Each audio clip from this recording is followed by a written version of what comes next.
اعوذ باللہ من الشیطان الرجیم بسم اللہ الرحمن الرحیم الحمدللہ رب العالمین الصلاۃ والسلام علی اشرف الانبیاء والمرسلین سیدنا و نبینا و شفیعنا ابوالقاسم محمد وآلہ الطیبین الطاہرین المعصومین المظلومین اما بعد فقد قال اللہ تعالی فی کتابہ المبین وہو اصدق القائلین بسلسلہ تابوت رسول خدا نے ارشاد فرمایا ہے کہ حسن اور حسین جنت کے جوانانوں کی سردار ہیں۔ پیغمبر اسلام کی اس حدیث سے ان دونوں شہزادوں کی غیر معمولی بلندی کا پتہ چلتا ہے، اور دنیا کا جتنے بھی انسان ہے، دنیا کا جتنے بھی اچھے کام کو انجام دیتا ہے نا، اور جو بھی اعمال صالحہ کرتا ہے، ان کا مقصد صرف یہی ہوتا ہے کہ آخرت میں اس کی بخشش ہو جائے، یہی ان کا مقصد ہوتا ہے، اور وہ جنت کا مستحق ہو جائے، یہی اس کی دل کی تمنا ہوتی ہے۔ لیکن جنت ہی کی تمنا میں دنیا میں بڑے سے بڑے عابد و زاہد گزر گئے ہیں، اور کتنے ایماندار بھی بن گئے ہیں، یہ آپ سب لوگ جانتے ہیں۔ اور دنیا میں جو مسلمان شرائط اسلامی اور احکام الہی کا زیادہ سے زیادہ پابند نظر آتا ہے نا، اس کی یہی تمنا ہوتی ہے کہ کاش اسے روز قیامت پروانہ جنت مل جائے۔ سبحان اللہ۔ اس سے معلوم ہوتا ہے کہ زمانے کے بڑے اللہ والے بندے کی معراج یہیں تک ہے، بس اس کے آگے تو ہو ہی نہیں سکتی۔ تو اس سے معلوم ہوتا ہے کہ زمانے کے بڑے اللہ والے بندے کی معراج بھی یہیں تک ہے کہ اسے جنت میں جگہ مل جائے۔ مگر کیا کہنا رسول کے ان دونوں نواسوں کا جن کو خدا نے وہ شرف عطا فرمایا ہے کہ وہ جنت کے جوانانوں کے سردار قرار پائے۔ جب حسن اور حسین جنت کے جوانوں کے سردار ہیں تو جنت ان کی ہوئی، اور یہ جنت کے مالک ہوئے۔ تو خدا نے جب ملکیت ان کو عطا کر دی تو مالک کو اب اختیار ہے کہ جسے چاہیں جنت میں بلائیں، اور جسے بھی چاہیں دروازہ جنت سے ہٹا دیں۔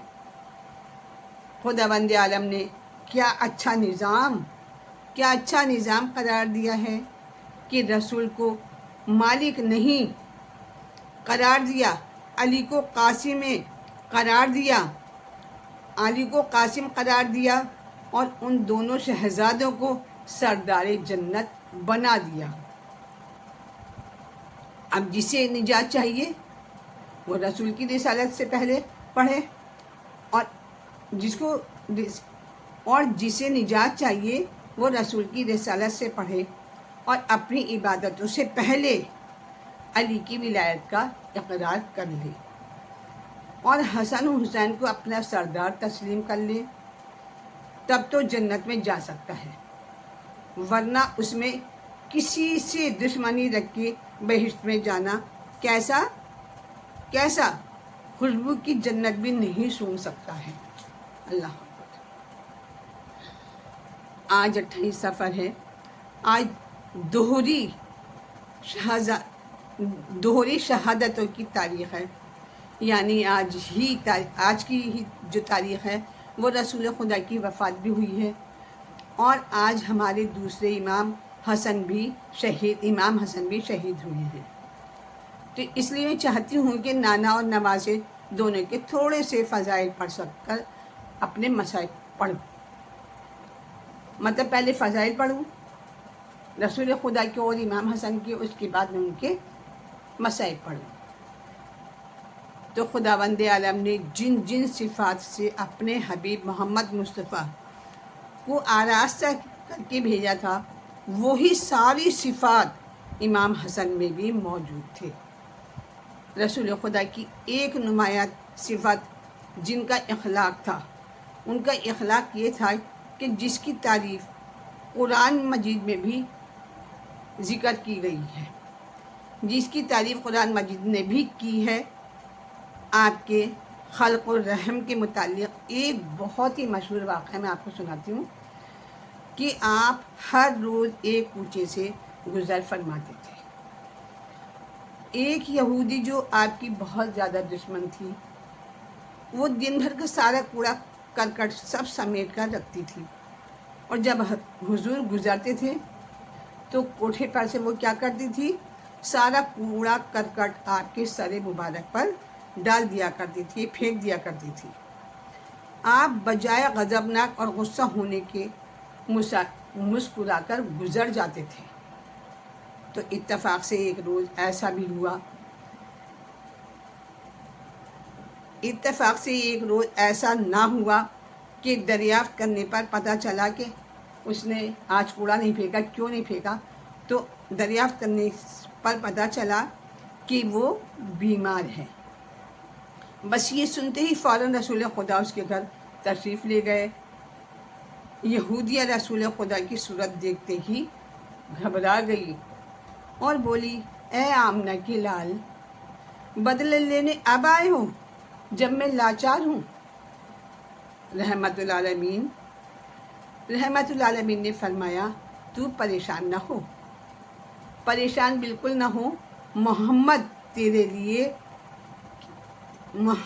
کے لیے تیرا بدلہ لینے نہیں آیا، محمد تیرے لیے بدلہ لینے نہیں آیا، تیرے کیے کا بدلہ محمد لینے نہیں آیا ہے، بلکہ تجھے بیمار سن کر عیادت کے لیے آیا ہے۔ رسول خدا کا یہ بیان سن کر بس وہ خون کی پیاسی عورت ایک دفعہ بستر پر اٹھ کر بیٹھی اور گھبرا کر پوچھا، اے محمد، کیا تمہارا دین یہی سکھاتا ہے؟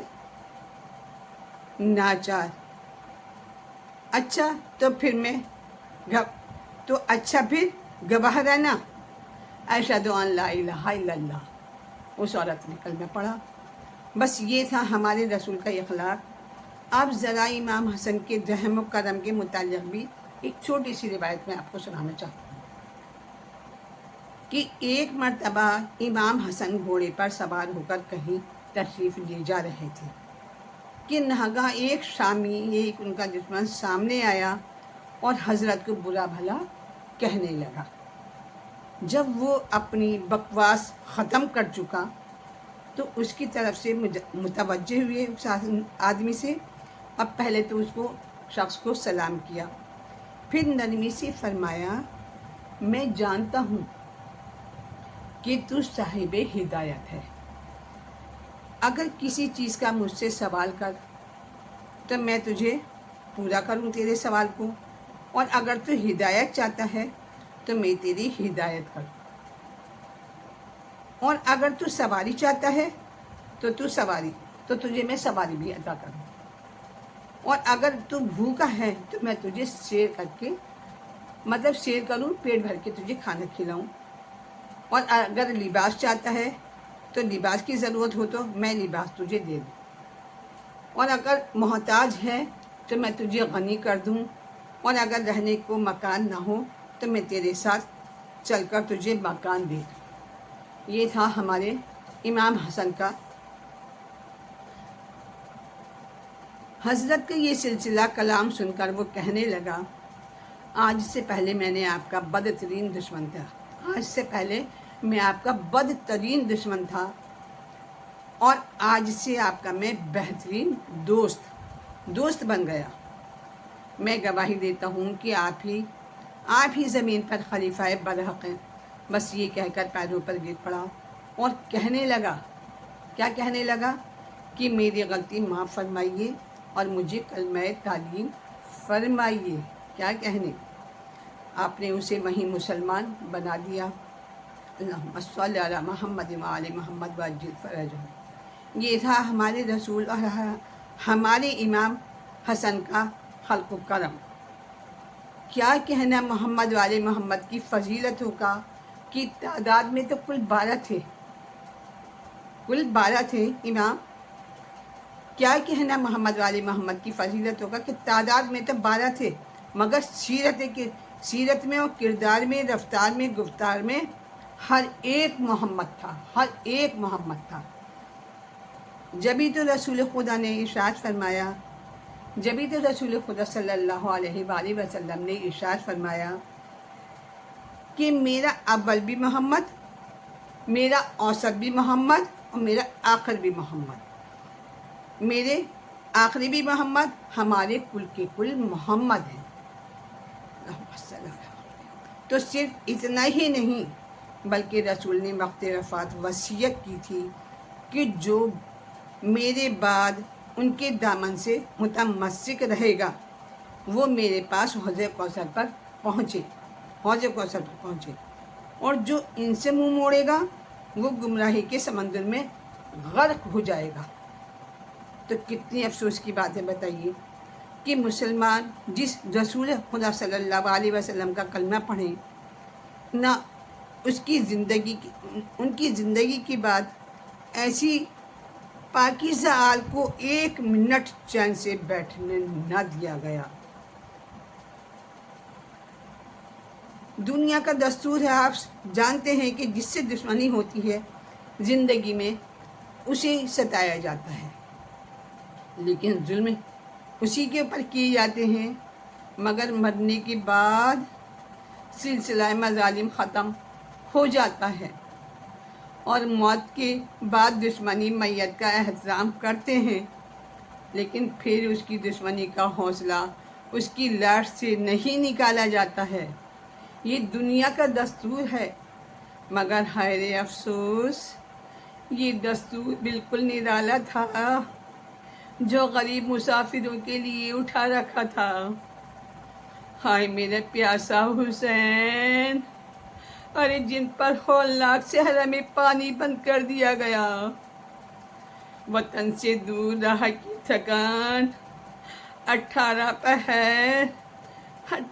پہر کی پیاس اور بھوک کی ناقابل برداشت تکلیف، اور آنکھوں کے سامنے بچوں کی شہادت، ارے جوان بیٹے اور عباس جیسے دلیروں کی قربانیاں، ارے اتنے صدمے، اور ایک معصوم دل حسین کا غریب، ایک معصوم دل حسین غریب کا. ارے یہ وہ مصائب تھے کہ جسے مظلوم کربلا نے زندگی میں جھیلے، لیکن اللہ نے شفاعت، اللہ نے مرنے کے بعد بھی چین نہیں دیا. کلیجہ منہ کو آنے لگتا ہے کہ جب یہ روایت میں پڑھتی ہوں کہ مظلوم کربلا کا کند خنجر سے گلا کاٹنے کے بعد ارے جسم کو چھنی زمین پر ڈال دیا، جسم کو جلتی زمین پر ڈال دیا گیا، اور پھر بہن کے سامنے بھائی کی لاش کو ارے اس بے دردی سے روندا گیا کہ ہر عضو بدن کے ٹکڑے ٹکڑے ہو گئے. کہاں سے وہ الفاظ میں لاؤں آپ کو جو سنا سکوں، ارے جس کے ذریعے حسین کی شہادت کے بعد ارے جو مصائب ہوئے اس کا ہلکا سا خاکہ میں پیش کرنا چاہوں گی. بس اتنا سنیے کہ مولا کو جن سے زیادہ محبت تھی، ارے اسی کو ظالموں نے جی بھر کے ستایا، اور بچوں میں سب سے زیادہ سکینہ سب سے زیادہ باپ کی چہیتی تھی. ارے ظالموں نے باپ کے مرنے کے بعد اس 5 برس کی معصومہ یتیمہ کو اتنے تماچے مارے کہ رخسار نیل ہو گئے، کانوں سے بندے اس طرح اتارے نہیں گئے، بلکہ ظالم نے بے دردی سے وہ بندے نوچ لیے اور اس طرح نوچے کہ کانوں کی لبیں پھٹ گئیں اور زخم سے تازہ خون بہنے لگا۔ مردوں میں مظلوم آقا کو اپنے وفادار بھائی ابو الفضل العباس سے بہت زیادہ محبت تھی، لیکن اشقیاء نے یوں کربلا میں ہر شہید اور ناصر پر جو ظلم ستم کیا ہے اس کی انتہا ہی ختم کر دی، اتنا ظلم کیا ہے۔ مگر علمدار حسینی، ارے زینب کلثوم کے دلوں کی ڈھارس، جناب عباس پر لعینوں نے شہادت سے پہلے وہ ظلم کیا، ارے مصائب کی دنیا تھرا اٹھی۔ مگر پہلے آنسو پر ضبط کر کے ایک جملہ سن لیجیے، پھر دیکھیے وہ کون سا دل ہے جو آج بے چین نہ ہو جائے۔ ارے وہ اور کون سی آنکھ ہے جو رونے پر مجبور نہ ہو جائے۔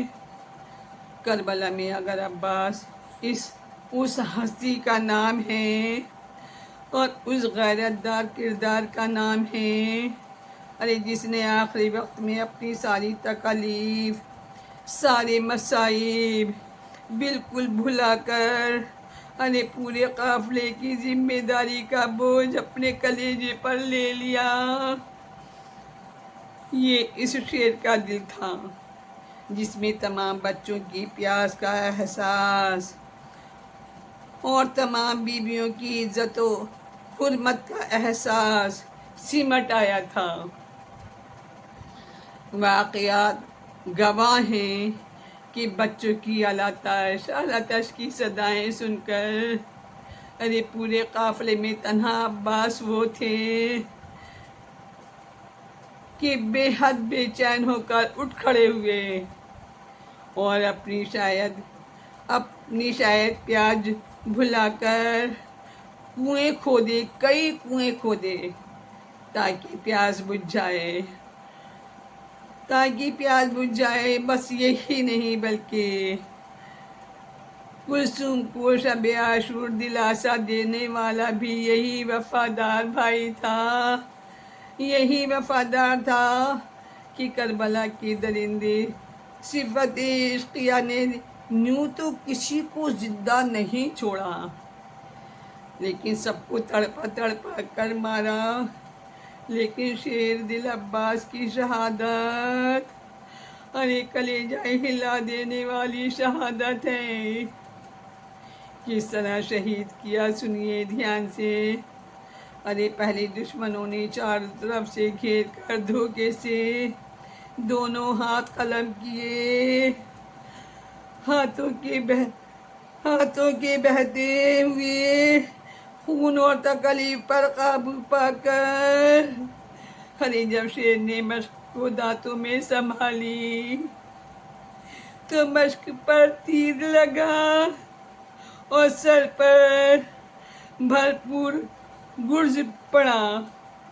شیر گھوڑے سے کیسے گرا، اس جملے کو سننے سے پہلے ایک نرس دل میں تصور کریے اور پھر اس کا اثر دیکھیے آپ کہ جب کوئی زمین پر گرتا ہے تو بلندی سے تو وہ اپنے ہاتھوں کو زمین پر ٹیک دیتا ہے، لیکن ارے سکینہ کا شیر دل چچا، ارے کیسے عرض کروں، دونوں ہاتھ ہی قلم ہو چکے تھے، سر پر گرز لگا پر نالے کی طرح خون بہہ نکلا، کیونکہ علمدار حسینی گھوڑے سے زمین کی طرف چلا۔